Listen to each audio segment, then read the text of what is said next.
Hello friends, welcome to आपदीन motivation and learning. It's time to history. आज हम अपनी इस वीडियो में डिस्कस करेंगे एक लड़ाई के बारे में जो कि इतिहास में लड़ी गई थी। उस लड़ाई का नाम था प्लासी का युद्ध। प्लासी का युद्ध बेसिकली भारत की आज़ादी की पहली हार भी माना जाता है। उसकी बहुत सारी वजह हैं किनके बीच ये युद्ध हुआ, कहाँ ये युद्ध हुआ, कब लड़ा गया, सब डिस्कस करेंगे। तो बैटल ऑफ प्लासी 1757। आप लोग रेडी हैं? चलिए स्टार्ट करते हैं। सबसे पहला सवाल, प्लासी का युद्ध कब और कहाँ हुआ? इसका जवाब है प्लासी का युद्ध 23 जून 1757 को बंगाल के प्लासी गांव में हुआ था।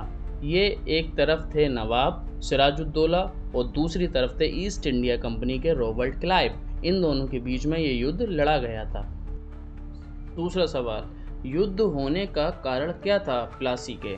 इसका जवाब है अंग्रेज़ों ने बंगाल में अपना बिजनेस बढ़ाया और बिना नवाब की इजाज़त के किला बना लिया। नवाब सिराजुद्दौला ने इस बात का विरोध किया। उसने कोलकाता पर हमला करके अंग्रेज़ों को वहां से निकाल दिया। इससे ईस्ट इंडिया जो कंपनी थी वो नाराज़ हो गई और ये वजह बनी इन दोनों के बीच के युद्ध की। तीसरा सवाल, किन के बीच ये युद्ध हुआ था प्लासी का?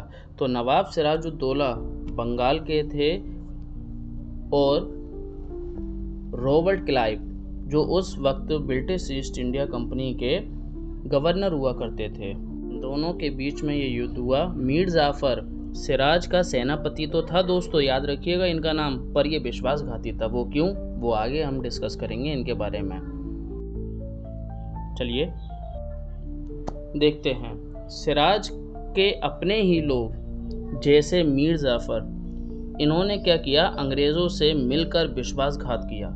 जब युद्ध हुआ तो सिराज की सेना 50,000 थी केवल और अंग्रेज़ों के पास केवल 3,000। पर जब युद्ध शुरू हुआ ना तो मीर जाफर ने क्या किया, लड़ाई से मना कर दिया, उसमें हिस्सा ही नहीं लिया। इस तरह से इन्होंने विश्वासघात किया था दोस्तों। प्लासी का युद्ध कौन जीता? तो ये प्लासी का युद्ध रॉबर्ट क्लाइव और सिराज के बीच लड़ा गया था। ये हम लोग डिस्कस कर चुके हैं। कौन जीता? तो रॉबर्ट क्लाइव की छोटी सी सेना सिराज को इस सेना ने हरा दिया था। नवाब जो था वो भाग गया था लेकिन बाद में पकड़कर उसको मार दिया गया। तो इस तरह से ब्रिटिशर्स जीत गए। अब कंक्लूजन क्या निकलता है इस स्टोरी का, प्लासी के युद्ध का? प्लासी का युद्ध एक छोटी सी लड़ाई थी लेकिन इसका असर बहुत बड़ा था। ये भारत में अंग्रेज़ों की राज की शुरुआत थी और ये सब मुमकिन हुआ केवल और केवल धोखे की वजह से जो मीर जाफर ने किया। फ्रेंड्स, इसीलिए इतिहास से सीखना ज़रूरी है हमें कि ताकत से ज़्यादा ज़रूरी है एकता, यूनिटी। तो चलिए दोस्तों, अगर आपको ये वीडियो पसंद आई हो तो इस वीडियो को लाइक करिए, सब्सक्राइब करिए और कमेंट में लिखिए क्या आपको लगता है कि सिराज हार गया या उसको धोखा दिया गया। और हाँ, घंटी ज़रूर दबाएं ताकि आपकी अगली वीडियो का आपको नोटिफिकेशन मिल जाए। मिलते हैं नेक्स्ट वीडियो में।